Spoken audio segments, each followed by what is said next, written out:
लग्नानंतर होईलच प्रेम या मालिकेच्या पुढील काही येणाऱ्या भागांमध्ये आपल्याला आता जबरदस्त असा ट्विस्ट पाहायला मिळणार आहे. रम्याचे चांगलेच धाबे दणाणताना आपण पाहणार आहोत. आता नेमके रम्याचे धाबे कसे दणाणले आणि काय घडलं हे सगळं जाणून घेण्यासाठी आपला हा व्हिडिओ शेवटपर्यंत पहा. चला तर मग प्रेक्षकांनो, वेळ वाया न घालवता सुरुवात करूया या व्हिडिओला. तर आता आपण इथे पाहिलं आहे की नंदिनीने आता जीवाला तो व्लॉग अपलोड करताना पाहिलं आहे, ज्यामध्ये जीवा आता सांगतोय की आजपर्यंत मी सगळ्या मकर संक्रांती माझ्या घरी माझ्या पेरेंट्सबरोबर माझ्या भावांबरोबर साजरा करायचो, पण पहिली मकर संक्रांत आहे ज्याला मी त्यांच्यापासून दूर आहे. तर तुम्हा सगळ्यांना मकर संक्रांतीच्या शुभेच्छा, तुम्ही आनंदाने सगळं साजरं करा वगैरे.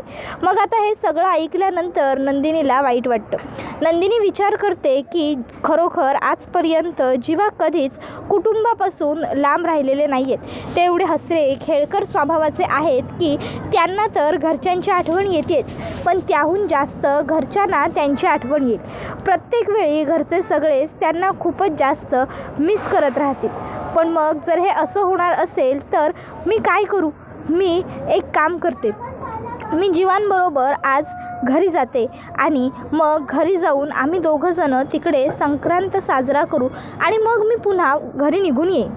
उगाचच्या उगाच माझ्यामुळे देशमुखांच्या घरात वाईट वाटावं कोणाला, सगळ्यांनी नाराज तोंड करून उदाशासारखं बसावं असं मला अजिबातच वाटत नाही आहे. त्यामुळे मी आत्ता जीवांबरोबर तिकडे जाणंच योग्य ठरेल, हेच योग्य आहे असा विचार करत आता नंदिनी ठरवते, सकाळी मी जीवांबरोबर देशमुखांच्या घरी जाईन. पण मी जर घरी गेले तर सगळ्यांना असं वाटेल की मी सगळं विसरली, जुनं सगळं मागे सोडून नव्याने नवीन सुरुवात करण्यासाठी मी पुन्हा आली. पण मग त्याचं मी काय करू? मी आईना हे कसं सांगू परत की मी तुमच्यावरचा राग तुमच्यावरचा म्हणजे जीवांवरचा राग वगैरे काहीही विसरलेले नाही आहे. मी राग रुसवा सोडून नाही येत आहे, तर मी फक्त आणि फक्त इथे येते ते म्हणजे तुमची सगळ्यांची संक्रांत चांगली जावी यासाठी. कसं करू हे सगळं या विचारात नंदिनी पडलेली असते. पण तरीही ती विचार करते जे होईल ते पुढे पाहता येईल.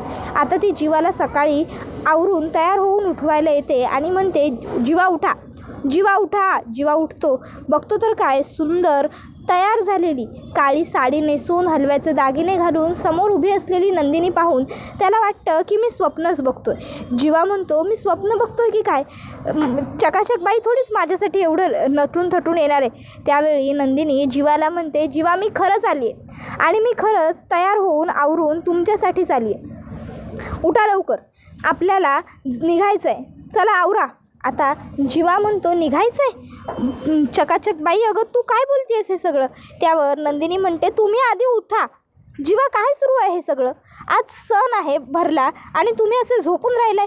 त्यावर जीवा म्हणतो, ऐक ना, ऐक चकाचक बाई, मला ना विश्वासच पटत नाही आहे माझ्या डोळ्यांवर आणि कानांवर सुद्धा की तू माझ्याशी बोलतेस. प्लीज प्लीज एकदा चिमटा काढ ना. नंदिनी चिमटा काढते. जीवा म्हणतो, पटलं, आता पटलं की ही तूच आहेस. पण नंदिनी अगं आपल्याला जायचं कुठे? त्यावर नंदिनी म्हणते, कुठे म्हणजे? घरी, देशमुखांकडे. अहो आपल्या घरी. संक्रांतीच्या सणाला तुम्हाला तुमच्या कुटुंबाबरोबर राहायचं आहे ना, म्हणून आपण तिकडे जाऊया संक्रांत साजरा करायला. पण त्याआधी तुम्ही अंथरुणातनं उठा, आवरा, म्हणजे आपल्याला निघता येईल. हे घ्या, हा कुर्ता, हे हलव्याचे दागिने, हे माझ्या आईने तुमच्यासाठी दिले. जा लवकर, फ्रेश व्हा आणि पटकन या. आता नंदिनीने जीवाच्या हातात ते सगळं दिल्यावर जीवा खूपच जास्त खुश होऊन जातो. नंदिनीकडे तो हसत बघत असतो. नंदिनी म्हणत असते, हे असं हसत बघतच उभे राहणार आहात का, की आवरायला सुद्धा जाणार आहात? त्यावर जीवा होकार देतो आणि जीवा आता तिकडनं आवरायला जातो. मग जीवा आता पुन्हा एकदा त्या बागेतल्या नळावरच जात असतो. नंदिनी म्हणते, कुठे जात आहे? जीवा म्हणतो, आवरायला.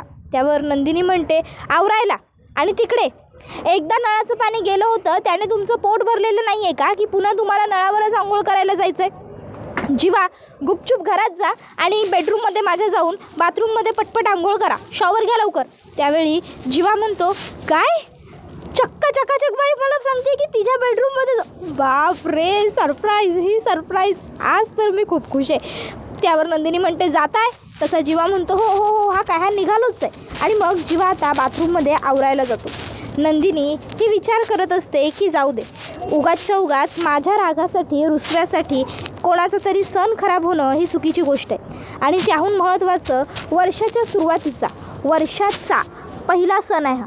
मग वर्षाच्या पहिल्या सणाची खराबी नाही, मी नको वागायला असं. म्हणून मग आता नंदिनी ही देवी आईचे आशीर्वाद घेते. ती प्रार्थना करत असते, आई तुला तर माहिती आहे माझ्या मनात काय सुरू आहे, पण आता तूच माझी साथ दे, पुढे मार्ग तू दाखव.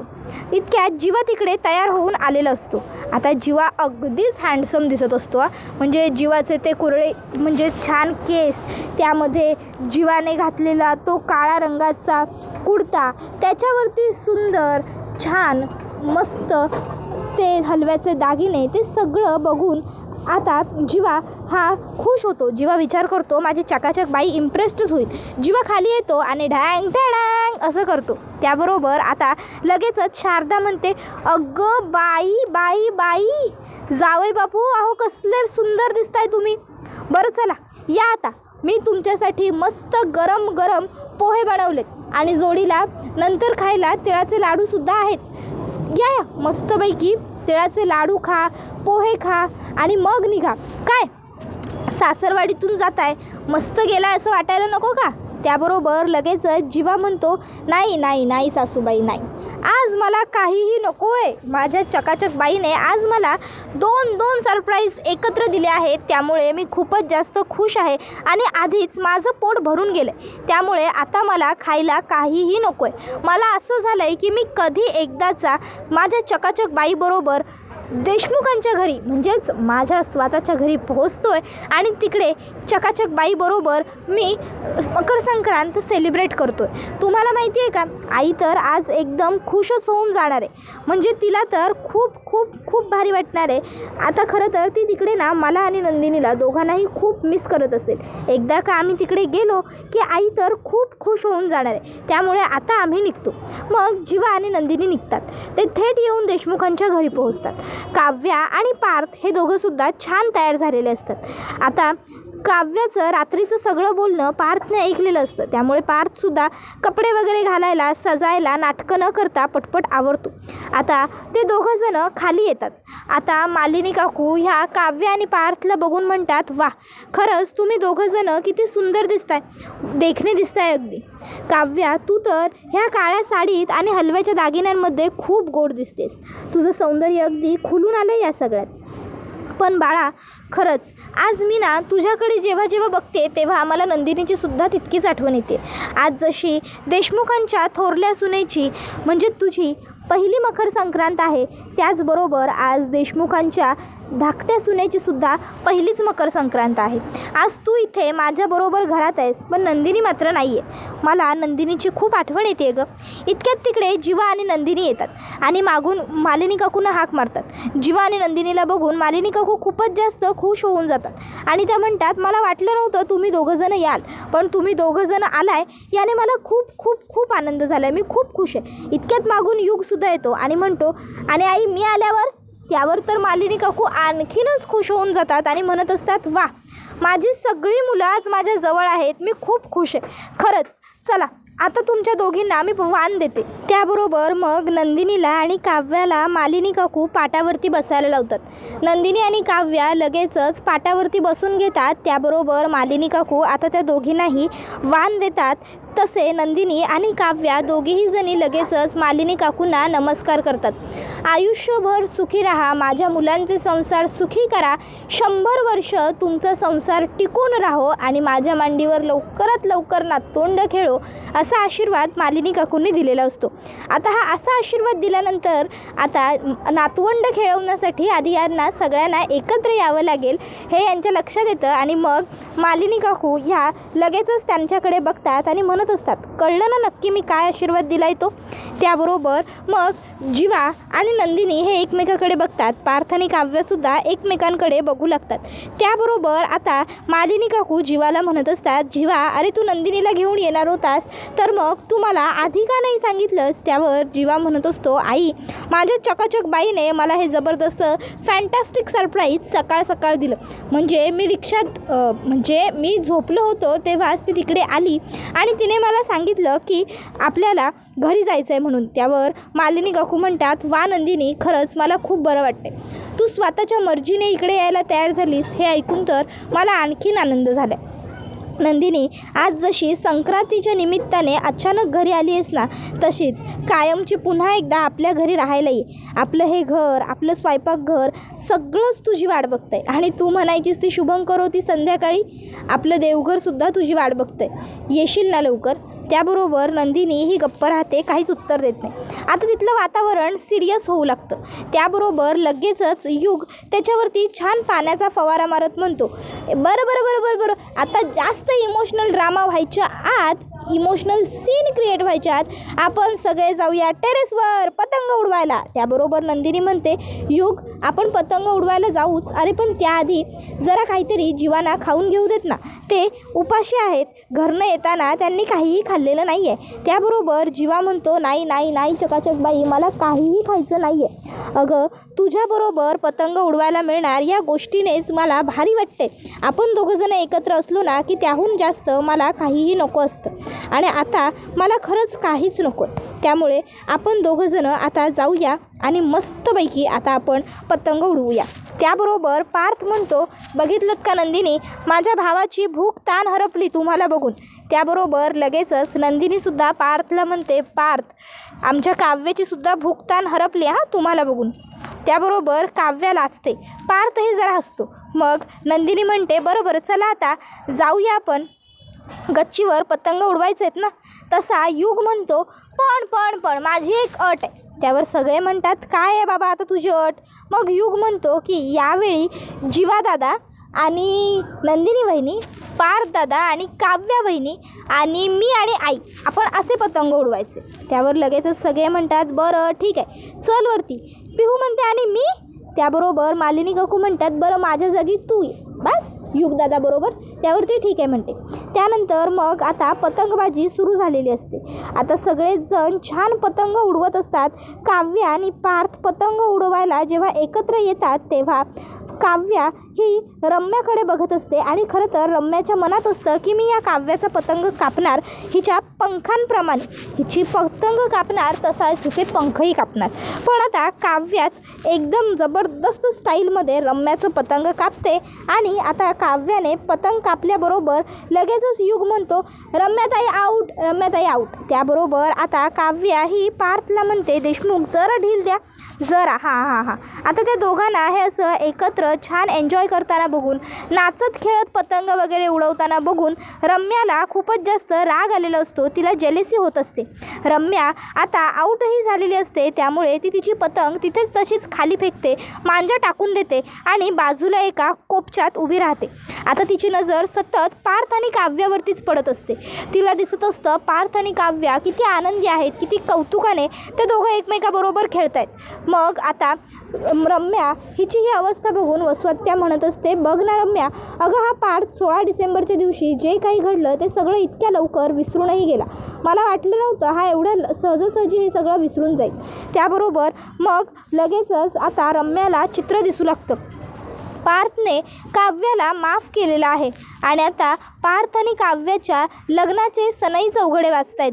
घरात गुरुजी आलेत. लग्नासाठी वराला वधूला घेऊन ये असं सांगतायत.